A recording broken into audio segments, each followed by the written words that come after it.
आत्मज उत्पन्ने जाता ह्लादो महामना आहूय विप्रान् वेदज्ञान स्नातः सुचिरलंकृतः वाचयित्वा स्वस्तेनं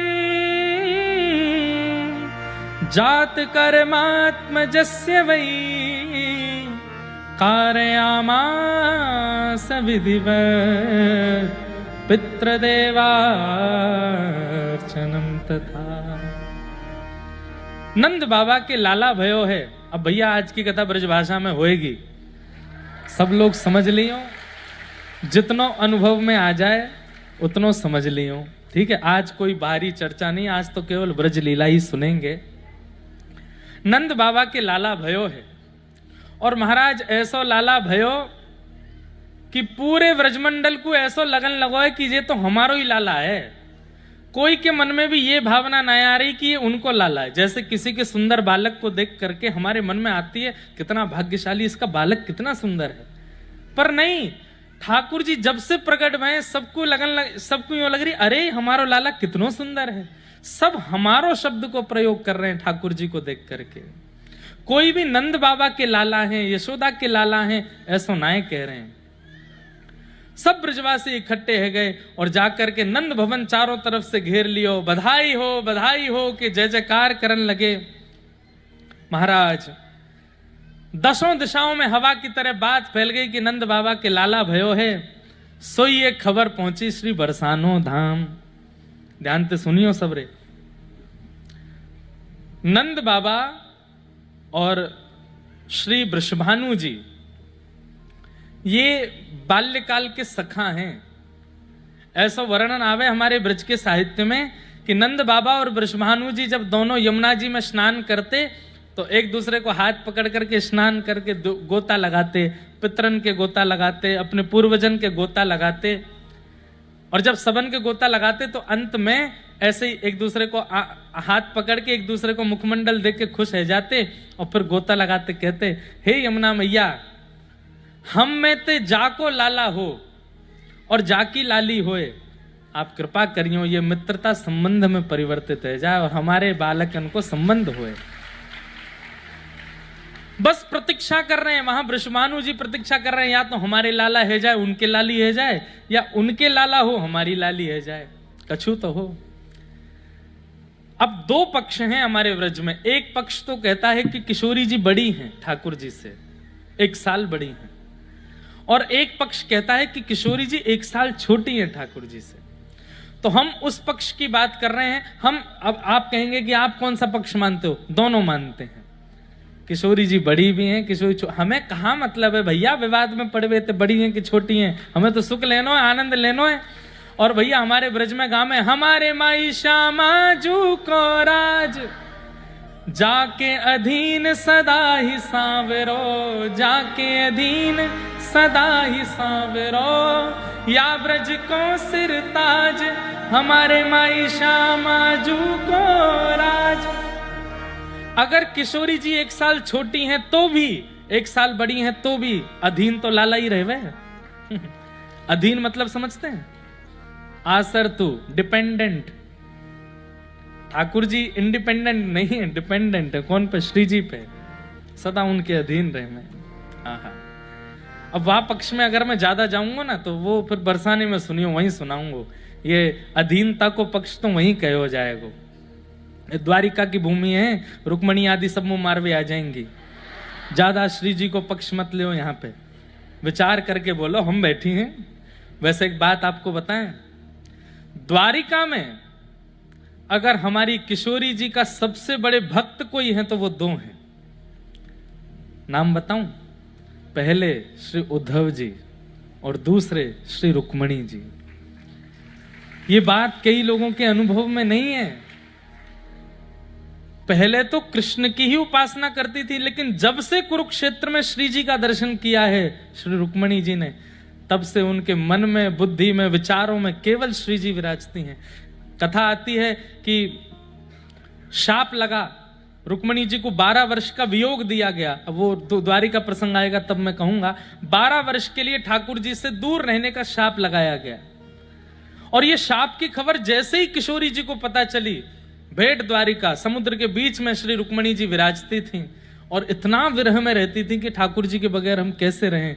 उस समय किशोरी जी की, उस समय रुक्मणी जी की पग पग पर, पल पल पर, क्षण क्षण पर यदि किसी ने रक्षा की है तो वो हमारी किशोरी जी ने की है। किशोरी जी ही अंतर्भाव से वहां प्रकट होकर के, किशोरी जी व्रत छोड़ करके केवल कुरुक्षेत्र गई और कहीं नहीं गई, बाकी अंतर्भाव से, सूक्ष्म भाव से नित्य द्वारिका में रुक्मणी जी को कृष्ण विरह से संभालने के लिए किशोरी जी पधारी। वो एक अलग विषय है, सुनाऊंगा कभी। तो ये पक्ष जो मैं अब सुना रहा हूं, इस पक्ष में किशोरी जी ठाकुर जी से 1 साल छोटी हैं। इसका मतलब लाला को जन्म है गयो है, पर लाली ना है भाई अभी तक। लेकिन जैसे ये खबर पहुंची वृषभानु बाबा के पास, यहां भानु बाबा ने कही, अरे भैया लाला भयो है, चलो। बोले कहा लेके चलें? बोले टीको लेके चलो। टीको समझे? टीको कैसे कहें? संबंध पक्को करवे चलो। लाला के जन्म हेती 1 दिना के ठाकुर जी भय, 24 घंटा के ठाकुर जी होते ही ठाकुर जी को संबंध पक्को है गयो। सब लोग बधाई ले ले करके आ रहे हैं, लेकिन तभी कहा देखो कि बड़ी भीड़ में, गोकुल की भीड़ में नृत्य कर रहे हैं सब, और तभी बीच से श्री वृषभानु बाबा अनेक ब्रजवासीन के साथ में टीको लेकर के आ रहे हैं। सामग्री से पता चल जाता है कि कौन सी बधाई है। भाई बालक जन्म लेता है तो खिलौने लेके जाते हैं, छोटे छोटे टोपी कुर्ता लेके जाते हैं, कुछ मिष्ठान लेकर के जाते हैं, मेवा लेकर के जाते हैं। उससे पता चल जाता है कि भाई ये बालक के जन्म की सामग्री है। पर किसी के विवाह के जन्म की सामग्री, विवाह की सामग्री में, पक्के करने की सामग्री में सबसे पहला सामान नारियल होगा, दूसरा सामान कलावा आदि होगा, तिलक चंदन आदि के होंगे, स्वर्ण का जनेऊ होगा, और उसमें पीली चिट्ठी होगी, और वस्त्र होंगे, माताजी के, पिताजी के, बहनों के, भैयाओं के, सबके वस्त्र होंगे, पुरोहितों के वस्त्र। तो सामग्री से पता चल जाता है कि किस संबंध की सामग्री है।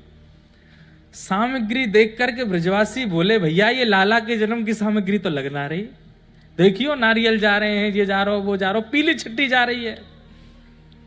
तो सब ब्रजवासी गान लगे, नंद महर घर धोटा जायो। आप लोग कहियो बरसाने से टीको आयो। नंद महर घर धोटा जायो,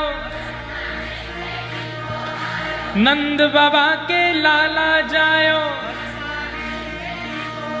हे नंद महर घर धोटा जायो, यशोदा जी ने लाला जायो।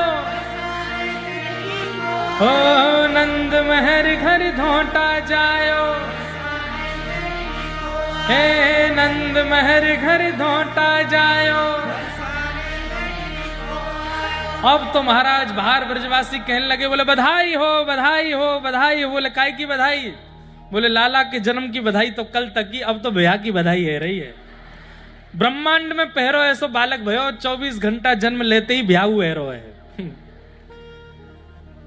अटारी पर खड़े नंद बाबा ने जैसे ही देखे वृषभानु बाबा टीको लेकर के आ रहे, भाई बधाई गवरैया नाच रहे हैं, झूम रहे हैं, सब उत्सव मना रहे हैं, यहां तक तो बात ठीक है। पर नंद बाबा मन में सोच रहे हैं, बोले टीको लेके आ तो गए, पर लाली तो भई ना है अभी। मतलब दुल्हा को टीको कर रहे हैं, पक्की करवे आ गए, पर दुल्हन तो है ही ना है, अभी तक लाली तो भई ना है। नंद बाबा नीचे आए, वृषभानु जी ने अपने अंग से भर दिए, नेत्रन में आंसू भरे हैं। बोले जय हो समधी जी की जय हो, अरे मेरी समधन यशोदा मैया की जय हो।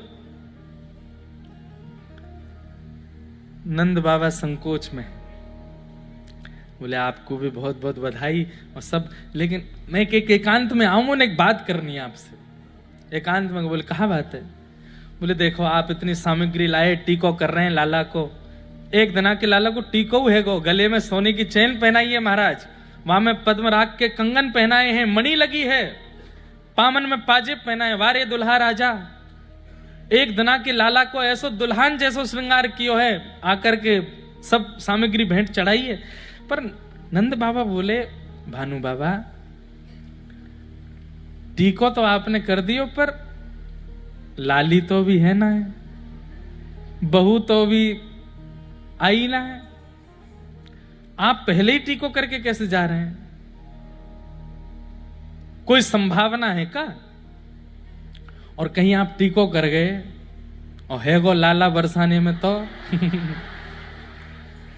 बोले यही मारे टीको करके जा रहा हूं कि ताकि पूरा ब्रह्मांड देख ले कि टीको है गए, अब दुल्हन भेजनी पड़ेगी, अब तो बरसाने में लाली ही आवेगी। बोलो वृषभानु दुलारी की। इतने ब्राह्मण, इतनी गऊ, साक्षात श्री यमुना जी और आप जैसे व्रज के राजा, आप सबन की साक्षी में लाला को टीको भयो है। अब आप सबकी जिम्मेवारी है, प्रार्थना करो कि अब बरसाने में लाली ही आवे ताकि ये संबंध निभे। सब ब्रजवासियों के नेत्र सजल हो गए। नंद बाबा ने वृषभानु बाबा को अपने हृदय से लगा लियो और मानो श्री वृषभानु जी सब ब्रजवासियों को सौंप करके गए। बोले भैया मेरो टीको खाली नहीं जानो चाहिए, सबरे आज से अब प्रार्थना में लग जाओ कि बरसाने में लाली आवे। आहा, 1 वर्ष तक ब्रजवासी हमारे के में 6 महीना तक उत्सव मनतो रहो, 1 साल तक उत्सव मनतो रहो। ये 1 साल तक उत्सव, लाला के जन्म को उत्सव तो 2 ही दिना भयो है, तीसरे दिन आते तो उत्सव बस प्रतीक्षा को है रो कि अब बरसाने में बधाई बननी चाहिए और वहां लाली आनी चाहिए। ठाकुर जी की जन्माष्टमी भई और जन्माष्टमी के ठीक 1 महीना बाद अरे बरसाने बजत बधाई, जैसे ही खबर सुनी है महाराज गोकुल में नगाड़े बजन लगे, थाली बजन लगी, सब बोले है गई है गई है गई है गई है गई। कल कह रहे है गयो है गयो है गयो। नंद बाबा बोले कहा भाई कहा भाई? बोले अरे आपके लाला को टीको सफल भयो, बरसाने में लाली भई है। नंद बाबा तो अपने लाला को लेकर के झूमन लगे। मैया तो सहरो लिया ही लाला को पहना दियो। 1 साल को लाला सहरा में थे, देख रो सबन ने बाहर, वाह भैया आनंद है रो है। आहा, यशोदा मैया लाला को गोद में लेकर के और खूब सारी सामग्री में बैलगाड़ी में सजा करके गए हैं बरसाने। बरसाने में जाकर के जैसे ही स्वर्ण, आहा, एक छंद सुनाऊं। आपके गुजरात में छंद बहुत गाते हैं ना, और यहीं की धुन में सुनाते हैं।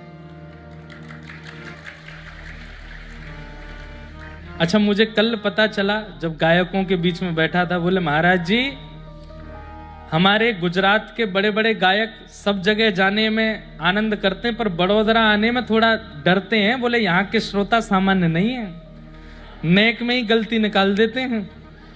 मैंने कि भैया मैं तो 5 दिन से ऐसे ही कर रहा हूं, मैंने तो सोची ना। बोले कि बड़े बड़े गायक जब बड़ोदरा आते हैं तो बड़ोदरा आके बड़े ध्यान से, क्योंकि गलती नहीं हो जाए। बोले यहाँ ये संगीत की भूमि है, एक से एक संगीतकार, एक से एक श्रेष्ठ जन यहाँ कथा सुनने आते हैं और संगीत के। मैंने भैया मैं तो बावड़ो से बन के कर रहा हूँ 5 दिन से कथा, मुझे तो पता ही नहीं यह बात की। तो हमारे व्रज में एक महापुरुष गाते हैं, बस एक पंक्ति में ही पता चल जाएगी कि बरसाने की स्थिति कैसी है।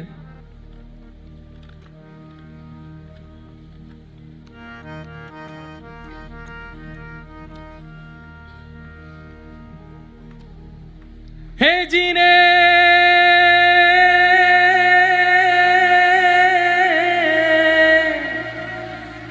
प्रगटी श्री राधा रूप अगाधा, सब सुख साधाना वे, मुनि प्रेम अगाधा मेटन बाधा, लकीरई लोज लटावे। ब्रज घर घर माई बटत बधाई, सब मिल मंगल गावे। कीरत बड़ भागी अति सुख पागी, पुरजन करत बधाई। सुर नर मुनि हर से सुमन ही बर से, चढ़े विमानाए। भय चित्र से ठाड़े लख सुर बाड़े बाजे विविध बजावे। शब्द सुनिए क्या हो रहा है ब्रजमंडल में। नारद सनकादि शिव ब्रह्मादि भृगुआदिक मुनि जेते, इंद्रादिक जे जहाँ सुन करते तहाँ आए सजन समेत। सब मिलकर जोरे करत निहोरे जय जय भानु दुलारी। हे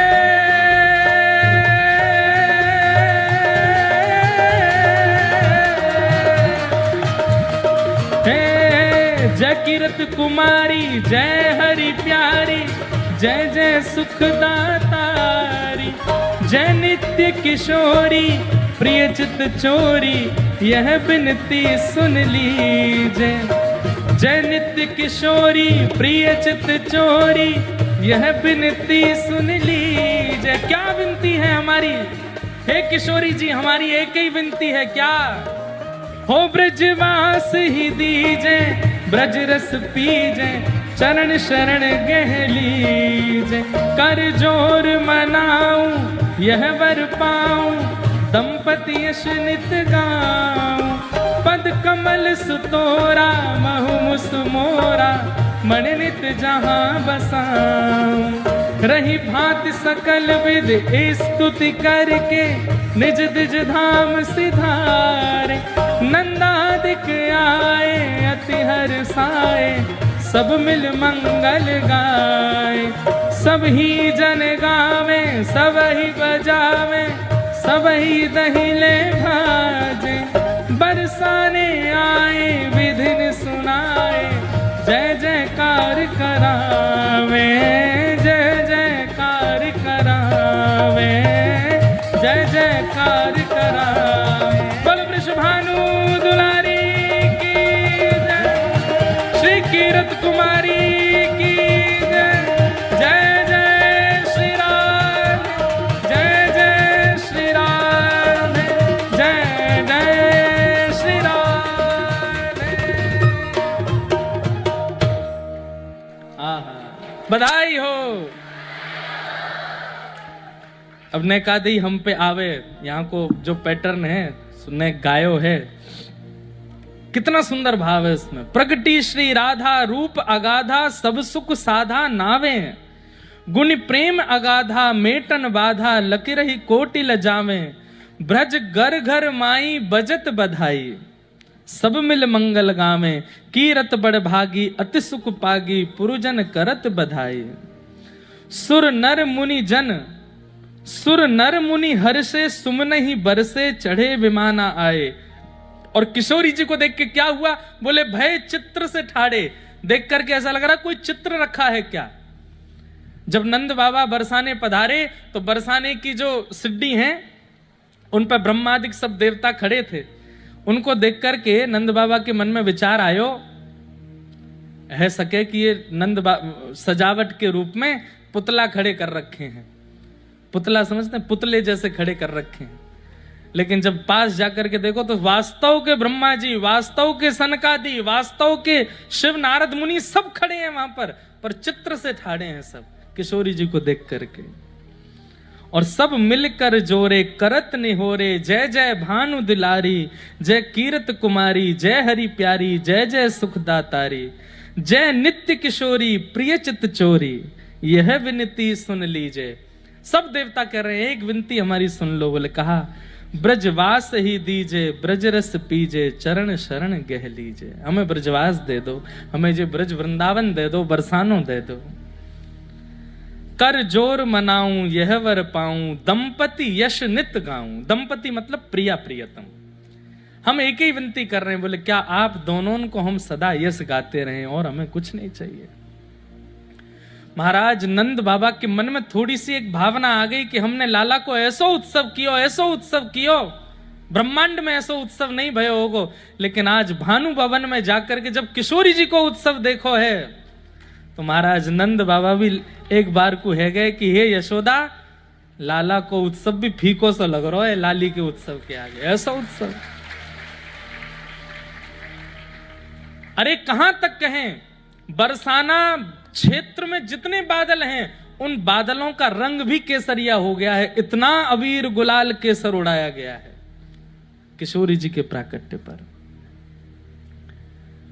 यशोदा मैया ऐसे दिव्य दिव्य रत्न आभूषण मणि माणिक सब लेकर के गई हैं, लेकिन जैसे ही किशोरी जी को पलना में झूलते हुए देखा, यशोदा मैया नंद बाबा से बोली, कहां दूं या लाली को? बोले इतने मणि माणिक लेके आए। बोले तुम स्वयं देख के बताओ, या कि रूप माधुरी को देख करके लग रहा है कि वो मणि माणिक स्वर्ण आभूषण आदि लायक हैं? तुच्छ से लग रहे हैं सब लाली के रूप के आगे।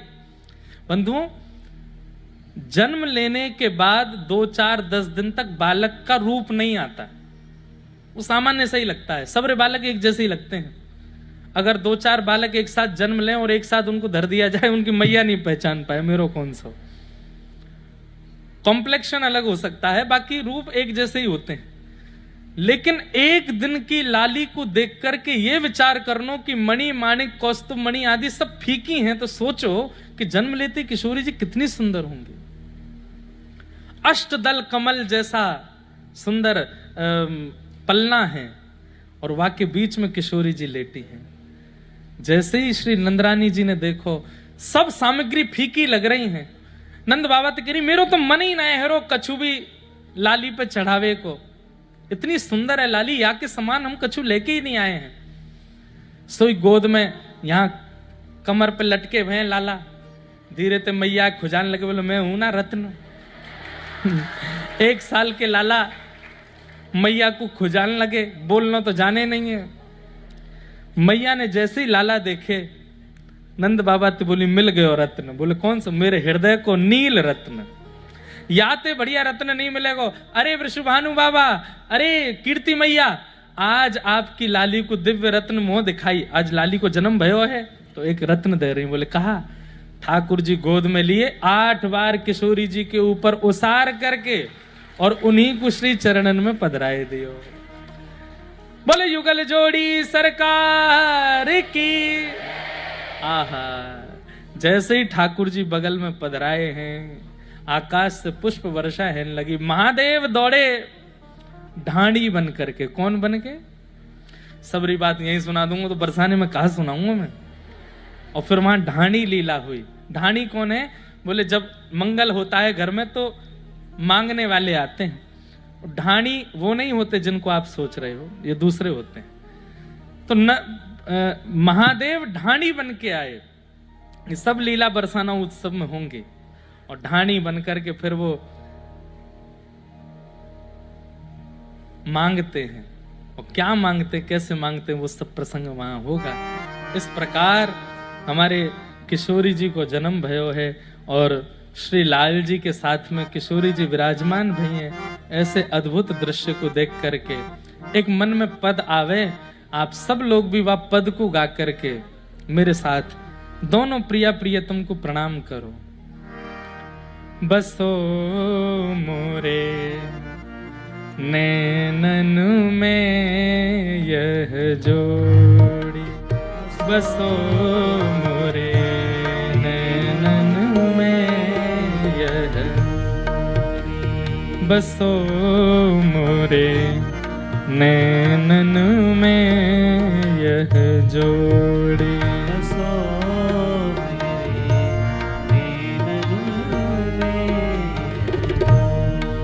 हाँ बसो मोरे नैनन में यह जोड़ी, बसो मोरे नैनन में। कैसी जोड़ी? सुंदर श्याम कमल दल लोचन, सुंदर श्याम जो नहीं गावेगो वाकू अपने बगल वाले की सौगंध है। ऐसे प्रिया हमने देखो बोनस में दिया है। होना तो आज केवल ठाकुर जी के जन्म की चर्चा थी, पर हमने आज बड़ोदरा में श्री जी भी प्रकट कर दी है, तो आप लोगन को ये पद गानो पड़ेगा। सूरदास जी कह रहे हैं ठाकुर जी चाहते तो हमको एक नेत्र दे देते, एक से भी देखा जा सकता है, 2 क्यों दिए? ताकि एक नेत्र में श्याम सुंदर और दूसरे में श्री प्रिया जी विराजे, इसलिए दो नेत्र दिए। आज की चर्चा प्रेम रस की होएगी, कल की चर्चा प्रेम रस की होएगी। या हमारे भैया जैसो मैं कहूं वैसो करो, पद गाओ। सुंदर श्याम कमल दल लोचन, सुंदर श्याम कमल दल लोचन, सुंदर श्याम कमल दल लोचन, सुंदर श्याम कमल दल लोचन, संग वृष भानु किशोरी, संग वृष भानु किशोरी, हाँ संग वृष भानु किशोरी, संग वृष भानु किशोरी, बसो मोरे नैनन में यह जोरी, बसो मोरे नैनन में, हाँ बसो मोरे नैनन में यह जोरी, बसो मोरे नैनन में। और कैसे हैं आज सुनेंगे कथा में। आज थोड़ा विलंब होएगा, हैं बैठे रहिए। हमसे तो सब बोल रहे, बोले आप 10 बजे तक करो, एक भी उठ के नहीं जाएगा। पर मैं तो 10 बजे तक कर लूं, पर 10 बजे के बाद जहां जहां जानो तो मैं तो लौट के 4 बजे आऊंगा ना। या हमारे में तो 7 बजे ही विश्राम कर दूं। तो ठाकुर जी को मंगल उत्सव है रोए। 6 दिना बाद गोकुल में पूतना आई। हमारे चित्त में ठाकुर जी प्रकट हो जाएंगे, तो प्रकट होने के बाद अगर किसी दुर्भाव की आने की आशंका है तो वो है पूतना।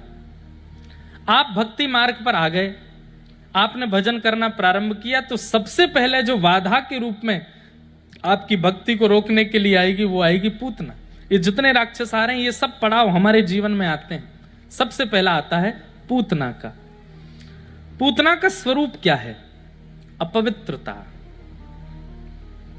पूत मतलब पवित्र, ना मतलब नहीं। जो पवित्र नहीं है उसको पूतना कहते हैं।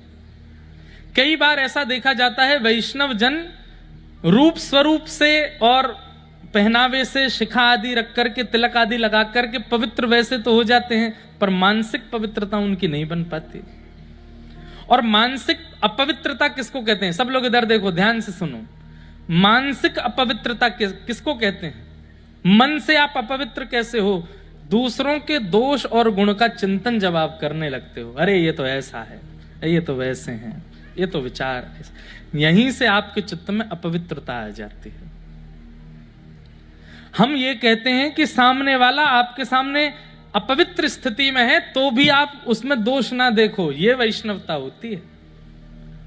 हमारे रामानुज संप्रदाय में एक प्रसंग आता है। दक्षिण भारत में एक भक्त हुए, उनका नाम था धनुर्दास। क्या नाम था?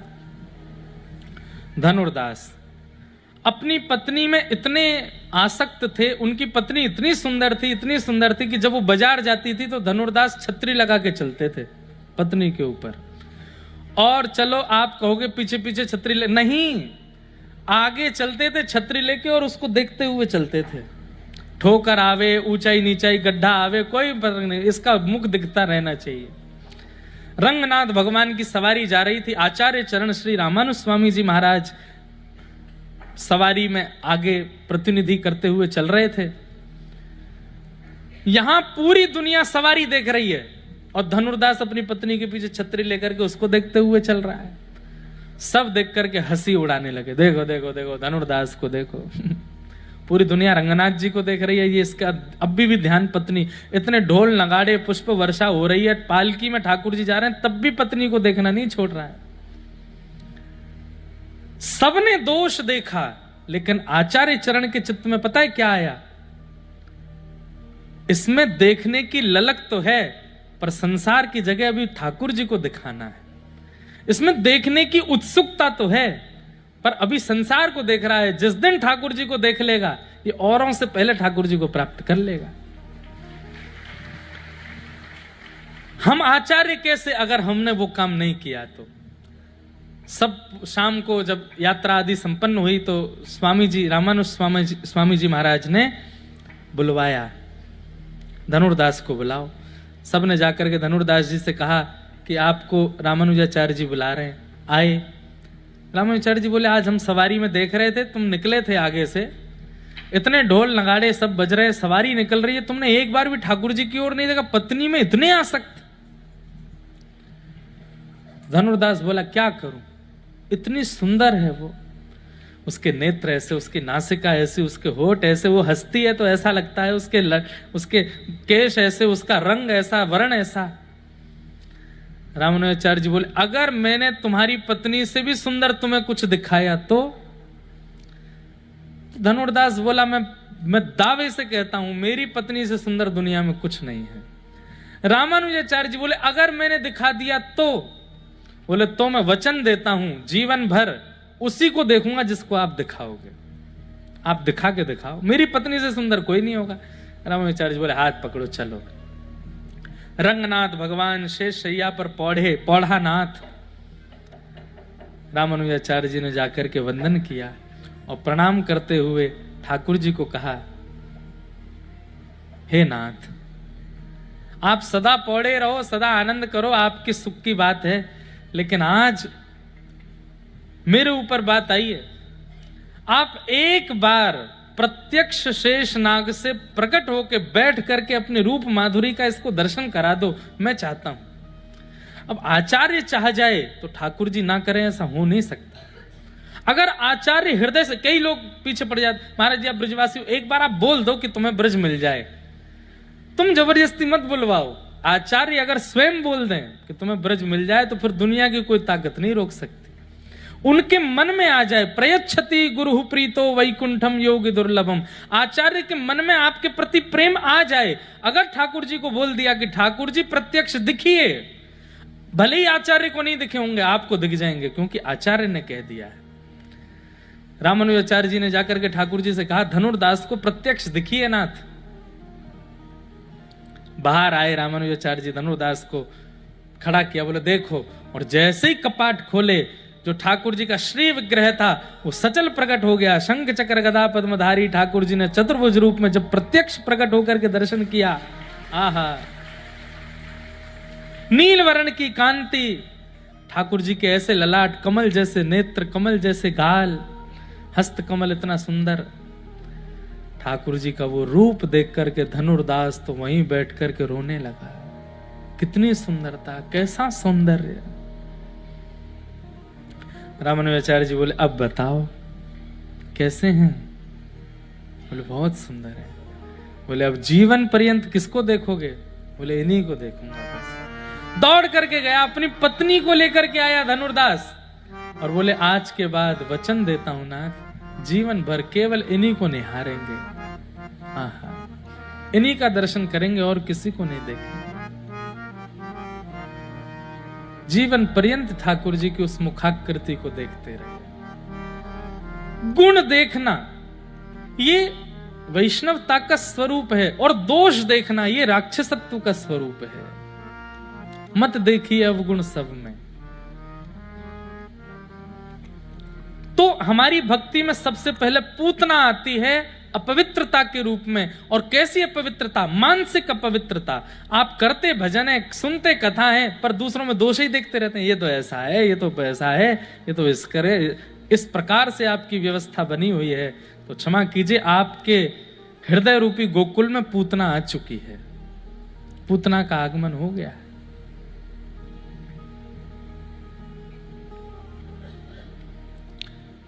पूतना आई, सब मोहित हो गए पूतना पर।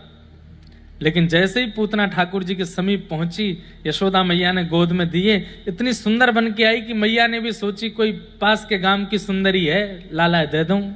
अरे मैया ने तो बहुत आगे तक सोच ली। मैया तो पूछने लगी, अरे तेरी कोई लाली है?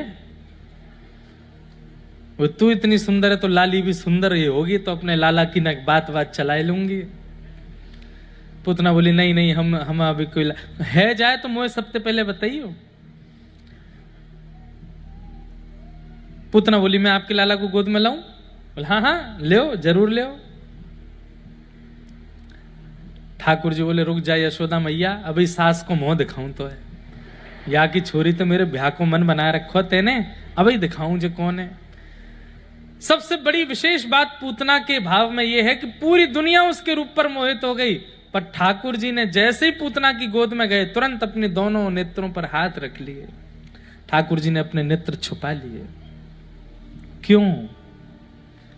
कितना बड़ा दुर्भाग्य है, जिनकी दृष्टि के अधिकारी हमको बनना चाहिए, उनकी दृष्टि ने ही अपनी आंखों से हमको दूर कर दिया। सब हमको देखें ये बड़ी बात नहीं। आज न्यू ईयर पे आ रहा था, बिहारी जी में 5 लाख लोग दर्शन कर रहे हैं, 2 लाख लोग दर्शन कर रहे हैं, 2 लाख 5 लाख लोग दर्शन कर रहे हैं, ये बड़ी बात नहीं है।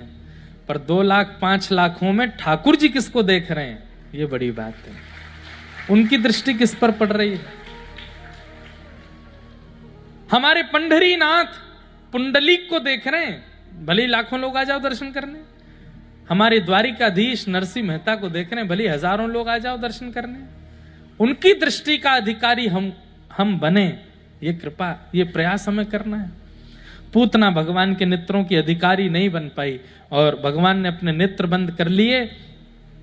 जैसे ही पूतना ने अपने पयोधर को भगवान के मुख में दिया, विष को पिया, रस तत्वों को पिया, और जैसे ही प्राणी समम रोष समन्वितो पिबत, जैसे ही प्राणों को पीना प्रारंभ किया, विशाल विकराल रूप धारण कर लिया। पूतना सामुंच मुंचाल मित प्रभाषिणी चिल्लाने लगी, बालक छोड़, बालक छोड़, बालक छोड़। लेकिन ठाकुर जी ने उसको नहीं छोड़ा। अपने रूप में जैसे ही पूतना आई, भगवान ने उसका प्राण पी करके वध कर दिया। बोलो पूतना मर्दन भगवान के। पूतना का वध करके ठाकुर जी ने, पूरे ब्रजवासी इकट्ठे हो गए, सबने ठाकुर जी को ले जा करके गौशाला में गैया की पुच्छ से झाड़ा लगाया।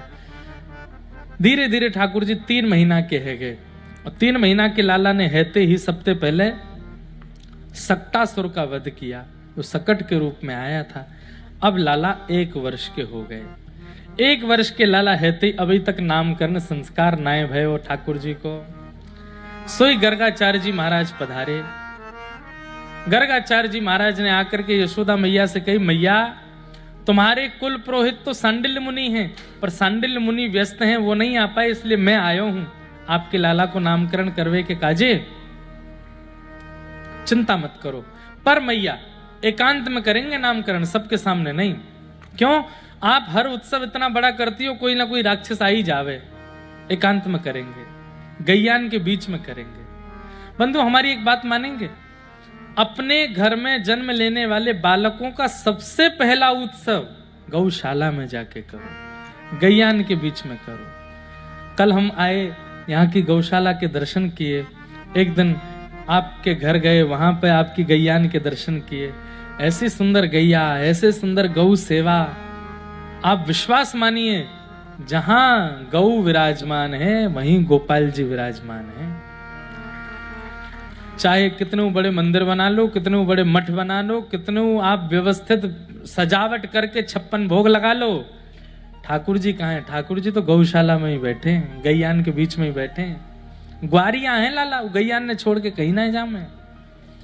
इसलिए कहीं जाएं चाहे ना जाएं, गौशाला जरूर जाओ, गैयान के बीच जरूर जाओ, गौ सेवा जरूर करो। ठाकुर जी का नामकरण संस्कार कहां हुआ? गौशाला में। या हमारे आज तक लाला को नाम है, गैयान के बीच में नामकरण भयो। गर्गाचार्य जी महाराज ने ठाकुर जी का नामकरण संस्कार किया। और क्या नाम रखा ठाकुर जी का? बोले मैया शुक्ले रक्तस्तथापीत इदानिम कृष्णताम गतः। आपको ये लाला अलग अलग वर्ण को पहले रह चुको है, या कि अनेक नाम है, या बार ये कृष्ण वर्ण को है, या मारे मैं या को नाम कृष्ण रखूं। बड़े भैया को नाम राम रखो, छोटे भैया को नाम कृष्ण रखो, बल की अधिकता के कारण सब उन्हें बलराम कहते हैं। और इन्हें कृष्ण कहते हैं। इस प्रकार ठाकुर जी का नामकरण संस्कार हुआ। अब ठाकुर जी धीरे धीरे चलन लगे हैं, धीरे धीरे बोलन लगे हैं। सबसे पहला शब्द ठाकुर जी ने अपने मुख से उच्चारण जो किया है वो शब्द ही गैया। सबसे पहले ठाकुर जी गैया बोले हैं। ठुमुक ठुमुक करके ठाकुर जी नृत्य करते हैं।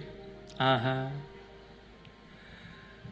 सूरदास जी वर्णन कर रहे हैं, चंद्र सखी जी वर्णन कर रही हैं। नाचे नंद लाल नचावे हरि की मैया, नाचे नंद लाल नचावे हरि की मैया। छोटे से लाला हैं, यशोदा मैया ने छुम छुम करवे वारी 2 पायल पहना दी हैं और कमर में एक सुंदर कौंधनी पहनाई है। वह कौंधनी में क्षुद्र घंटिका लटक रही है।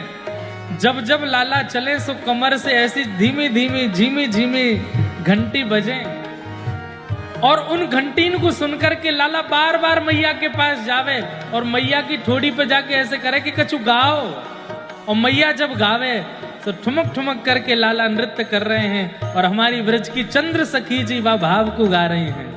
नाचे नंद लाल नचावे हरि की मैया, नाचे नंद लाल नचावे हरि की मैया, नचावे हरि की मैया, नचावे प्रभु की मैया, नचावे हरि की मैया, नचावे प्रभु की मैया, नचावे हरि की मैया, नचावे प्रभु की मैया, नचावे हरि की मैया, नचावे प्रभु की मैया। हे नाचे नंदलाल नचावे हरि की मैया, नाचे नंदलाल नचावे हरि की मैया, नाचे मदन गोपाल नचावे यशोदा मैया,